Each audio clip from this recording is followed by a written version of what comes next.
یہ پچھلے سال کی بات ہے اور شہر تھا وینس۔ وینس اٹلی کا خوبصورت قابل دید اور رومانوی شہر ہے۔ یہ شہر صدیوں سے پانی میں ڈوبا ہوا ہے۔ نہریں شہر کی گلیاں ہیں اور موٹر بوٹس اور گنڈولے عوامی سواری۔ مارکو پولو اسی شہر کا باسی تھا۔ مارکو پولو کا گھر آج بھی یہاں موجود ہے۔ دنیا کی قدیم ترین کمپنیاں وینس سے تعلق رکھتی ہیں۔ کرسٹل کی اشیاء بنانے والی ایک فرم نبی اکرم صلی اللہ علیہ وسلم کی ولادت سے 2 سال قبل بنی، یہ آج تک قائم ہے۔ دوسری فرم اس وقت بنی جب حضرت عیسیٰ علیہ السلام نے تبلیغ کا کام شروع کیا۔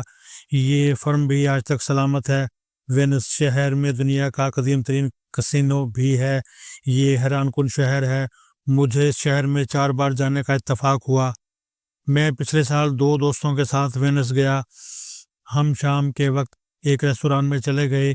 ہم نے وہاں جاتے ہی موبائل آن کیے اور انٹرنیٹ کے سگنل تلاش کرنے لگے۔ فیس بک، ای میلز اور وائبر کی وجہ سے وائی فائی ہماری زندگی کا لازمی جزو بن چکا ہے۔ ہم لوگ جہاں بیٹھتے ہیں ہم سب سے پہلے وائی فائی تلاش کرتے ہیں اور وائی فائی ملتے ہی ہم موبائل میں گم ہو جاتے ہیں اور پھر ہمیں دائیں بائیں کا ہوش نہیں رہتا۔ ہم نے اس روز بھی یہی کیا۔ ہم 5-7 منٹ تک موبائل فون سے گتھم گتھا رہے، لیکن وائی فائی تو دور، وہاں ہمارے موبائل فونز کے سگنل بھی نہیں آ رہے تھے۔ ہم لوگوں نے ویٹرس کو اشارہ کیا، اسے بلایا اور سگنل کی شکایت کی۔ اس نے مسکرا کر جواب دیا، سر ہمارے ریستوران میں جیمرز لگے ہیں، یہاں موبائل فونز کام نہیں کرتے۔ ہم نے وجہ پوچھی۔ اس نے بتایا یہ وینس کا سگنل فری ریستوران ہے۔ ہم چاہتے ہیں ہمارے مہمان ایک دوسرے سے گفتگو کریں اور یہ وائی فائی کے بجائے کھانے کو انجوائے کریں۔ ہم اس عجیب و غریب منطق پر حیران ہوئے اور ہم نے اس سے پوچھا یہ آئیڈیا کس کا تھا؟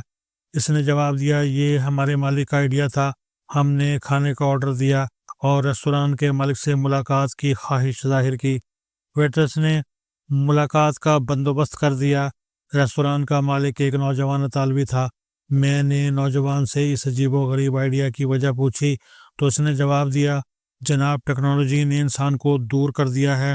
ہم گھنٹوں ایک دوسرے کے سامنے بیٹھے رہتے ہیں لیکن ہمیں ایک دوسرے سے بات کرنے کی فرصت نہیں ہوتی۔ ہم ایک دوسرے کی بات سننے کے بجائے وائبر، ای میلز اور فیس بک سے گفتگو کرتے رہتے ہیں۔ ہم ریستوران میں مہنگا کھانا آرڈر کریں گے مگر کھانا انجوائے کرنے کے بجائے سوشل میڈیا سے سوشل ہوتے رہیں گے۔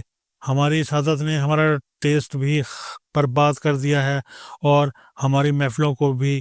چنانچہ میں نے اپنے ریستوران میں فون کے سگنل بند کرا دیے ہیں اور ہم گاہکوں کو وائی فائی کی سہولت بھی نہیں دیتے۔ ہم اپنے مہمانوں سے درخواست کرتے ہیں آپ ہمارے ریستوران میں بیٹھ کر سینکڑوں ہزاروں میل دور بیٹھے لوگوں سے گفتگو کے بجائے سامنے بیٹھے شخص سے بات کریں اور ہمارے کھانے کو انجوائے کریں۔ ہم اطالوی نوجوان کے آئیڈیا کی داد دیے بغیر نہ رہ سکے۔ ہم ٹیکنالوجی کے دور میں زندہ ہیں۔ ٹیکنالوجی نے جہاں ہماری رفتار میں اضافہ کر دیا وہاں اس نے ہمیں اندر سے ویران بھی کر دیا ہے۔ ہم بے چینی اور بے سکونی کا شکار ہو چکے ہیں۔ زندگی ہمارے لیے فشار خون، دباؤ، ٹینشن اور انگزائٹی کے سوا کچھ نہیں رہی۔ ہم بیمار ہو چکے ہیں مگر ٹیکنالوجی ہماری ٹینشن اور فرسٹریشن کی واحد وجہ نہیں۔ ہمارے معاشی دباؤ، سماجی افراتفری، رشتوں کی ٹوٹ پھوٹ، دوست احباب کی منافقت، دہشت گردی، load shedding, law and order کی خراب صورتحال اور انصاف کی کمی جیسے ایشوز بھی معاشرے میں فرسٹریشن اور ٹینشن پیدا کر رہے ہیں۔ یہ تمام عناصر مل کر ہماری خوشی کو نگل گئے ہیں اور ہم پاگل پن کی ابتدائی سٹیج پر آ گئے ہیں۔ معاشرے میں جب لوگ صرف سنی سنائی باتوں اور شک کی بنیاد پر بڑے بڑے فیصلے کرنے لگیں، لوگ جب ذاتی خیال کو فلسفے کی شکل دینے لگیں اور لوگ جب اپنے فرقے کو پورا مذہب سمجھنے لگیں تو آپ جان لیں معاشرہ پاگل پن کی حدود میں داخل ہو چکا ہے۔ لوگ اب لوگوں کو کاٹ کر کھانا شروع کر دیں گے اور ہم آج کل اسی عمل سے گزر رہے ہیں۔ ٹیکنالوجی اس پاگل پن میں مزید اضافہ کر رہی ہے۔ میں اکثر دیکھتا ہوں 3-4 لوگ گھنٹہ بھر ایک میز پر بیٹھے رہتے ہیں لیکن یہ ایک دوسرے سے گفتگو کے بجائے موبائل پر مصروف رہتے ہیں۔ گھروں میں بھی افراد خانہ آپس میں گپ شپ کے بجائے موبائل، ای میل اور ٹیلی ویژن سے گفتگو کرتے رہتے ہیں۔ یہ رویہ معاشرے کو قبرستان بناتا جا رہا ہے۔ ہم نے اگر اس پر توجہ نہ دی، ہم نے اگر معاشرے کی ہیئت تبدیل کرنے کی کوشش نہ کی، تو معاشرتی پاگل پن اور ٹیکنالوجی کا غیر ضروری استعمال ہمیں تباہ کر دے گا۔ لیکن اب سوال یہ ہے، کیا ہم اس پاگل پن سے نکل سکتے ہیں؟ اس کا جواب ہے ہاں، ہم بہت آسانی سے صورتحال تبدیل کر سکتے ہیں۔ اب دوسرا سوال یہ ہے، ہم اس صورتحال سے کیسے نکل سکتے ہیں؟ یہ جواب بھی بہت سادہ ہے، ہمیں اس کے لیے ترقی یافتہ قوموں کا طریقہ استعمال کرنا ہوگا۔ یہ طریقہ آسان بھی ہے اور مجرب بھی، اور جاپان سے لے کر امریکہ تک دنیا کی تمام ترقی یافتہ قوموں نے اس سے خوب فائدہ اٹھایا۔ ہم اس طریقہ کار کو تھوڑی بہت تبدیلی کے ساتھ ملک میں رائج کر سکتے ہیں۔ آپ تھوڑا سا ماضی میں جا کر دیکھیے، آج سے 100 سال پہلے یورپ بھی اسی صورتحال کا شکار تھا جس سے آج کل ہم گزر رہے ہیں۔ یہ لوگ معاشرتی گھٹن کی وجہ سے 2 بڑی جنگوں تک چلے گئے اور ان جنگوں میں 10 کروڑ لوگ مارے گئے، مگر ان 2 جنگوں کے بعد یورپ نے وہ کام شروع کیا میں جس کی طرف آپ کی توجہ مبذول کرانا چاہتا ہوں۔ یورپ کے سماجی ماہرین نے اندازہ لگایا، چھٹیاں اور سیاحت 2 ایسی سرگرمیاں ہیں جو انسان کے تنے ہوئے اعصاب کو نارمل کر دیتی ہیں۔ ہم اگر لوگوں کو چھٹیاں گزارنے کا موقع دیں تو اس سے معاشرے میں امن ہو جائے گا۔ چنانچہ یورپ نے ہفتے میں 2.5 چھٹی کر دی۔ یہ لوگ جمعہ کی سہ پہر کام سے فارغ ہوتے ہیں اور سوموار کے دن دوبارہ کام پر آتے ہیں۔ یورپ میں جولائی کے مہینے میں عوام 1 مہینہ چھٹیاں بھی کرتے ہیں۔ یہ نسخہ کارگر ثابت ہوا، اور وہ یورپ جو 1945 تک ایک دوسرے کا جانی دشمن تھا، اس میں امن قائم ہو گیا۔ یورپ میں لوگ جمعہ اور ہفتہ کی شام ویکنڈ مناتے ہیں۔ یہ کلب جاتے ہیں، ریستورانوں میں کھانا کھاتے ہیں اور سپورٹس کرتے ہیں۔ یہ اتوار کے دن لیٹ جاگتے ہیں، گھر کے کام کرتے ہیں، کپڑے دھوتے ہیں، گھروں کی صفائی کرتے ہیں، سوئمنگ پول میں تیرنے کے لیے جاتے ہیں اور گھروں کے لان اور گملے صاف کرتے ہیں۔ یہ ہر سال جولائی کے مہینے میں پورے خاندان کے ساتھ چھٹیاں گزارتے ہیں۔ یہ جولائی شروع ہوتے ہی دور دراز کے سفروں کے لیے نکل جاتے ہیں۔ یہ عموماً پہاڑوں میں چلے جاتے ہیں، گرم ساحلوں پر ڈیرے ڈال لیتے ہیں، یا پھر تاریخی شہروں اور ملکوں کا رخ کرتے ہیں۔ یہ پورا مہینہ موبائل فون استعمال نہیں کرتے، یہ ای میل کا جواب بھی نہیں دیتے۔ چھٹیوں کا پورا مہینہ ان کا ذاتی مہینہ ہوتا ہے۔ یہ اس مہینے اپنی ذات اور اپنے خاندان کے ساتھ وقت گزارتے ہیں اور 1 اگست کو پورے جذبے اور توانائی کے ساتھ دوبارہ میدان میں اتر آتے ہیں۔ ان چھٹیوں کے 2 فائدے ہوتے ہیں، لوگ بھی فریش ہو جاتے ہیں اور نئی معاشی سرگرمیاں بھی جنم لیتی ہیں۔